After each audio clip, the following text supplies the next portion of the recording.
Does the Chicago Bears going 4-0 in the preseason mean anything in terms of what could potentially happen in the regular season? Let's talk about it, people. What is going on? Y'all, Faiz Sports, all back at it with another video talking, of course, my NFL here to talk about the Chicago Bears. So if you're a Bears fan, guys, hit that subscribe button down below. I promise you, you will not regret it. 2 weeks left before the season. Oh, baby. Cannot wait.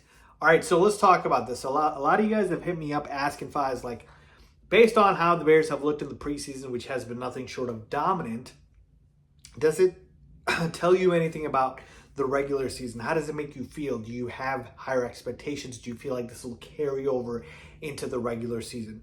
And I'm going to be very honest with you guys, like I always am, okay? Here is my answer to that. 90% of what just happened in the preseason to me with the Chicago Bears was meaningless. But 10% meant something. And let me explain.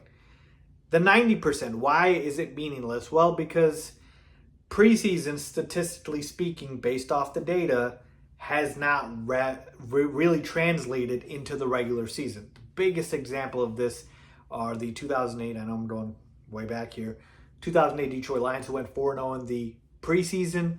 They even outscored their opponents 80-32, and then they ended up going 0-16. That's right, winless, not a single game won in the regular season, and were outscored by over 249 points. Preseason was meaningless for them. Doesn't matter that they were undefeated and were outscoring opponents by a lot. Then we go to a more recent example, right, with the Bears themselves.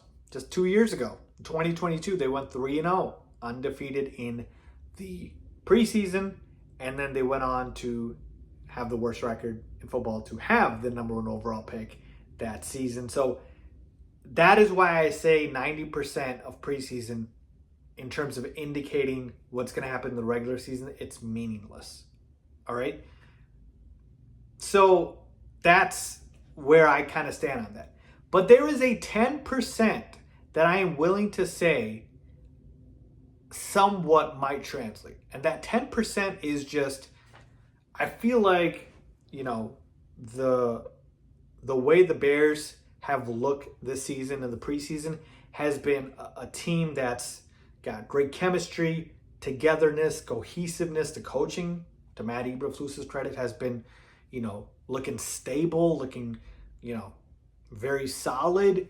And so I feel like the good habits are what could carry over into the regular season.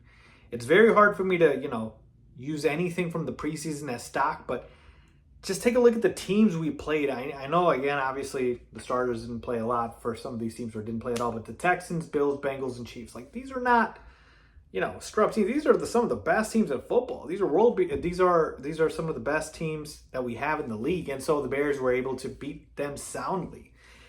And so that's why I say I'm a 90-10% guy right here, right? 90%, not looking into it, but 10%, I believe some of that will carry over. And the fact that we have, you know, the third easiest schedule in football helps, obviously. So to me, that's kind of where I am with preseason. I'm not going to put too much stock into it, but there's a little bit that I'm willing to say that, hey, this might carry over. It's about the habits. It's about the reps. And the biggest thing to me that I am happy about that happened in the preseason is not the win-loss, not the 4-0, not the looking dominant part. It's the fact that we came out of preseason healthy, relatively speaking, right? Knock on wood here. So no major injuries to any of our guys. We're ready to kick off the regular season with our roster and our major key players fully healthy and fully ready to go. That, to me, was the biggest win. So let's just now move on to the regular season and see what happens. Preseason is behind us, and it will matter. But let's hope they carry over the good habits that they developed in the preseason. So let me know what you guys think about that, man. Leave a comment down below with your thoughts as always. Thanks for watching.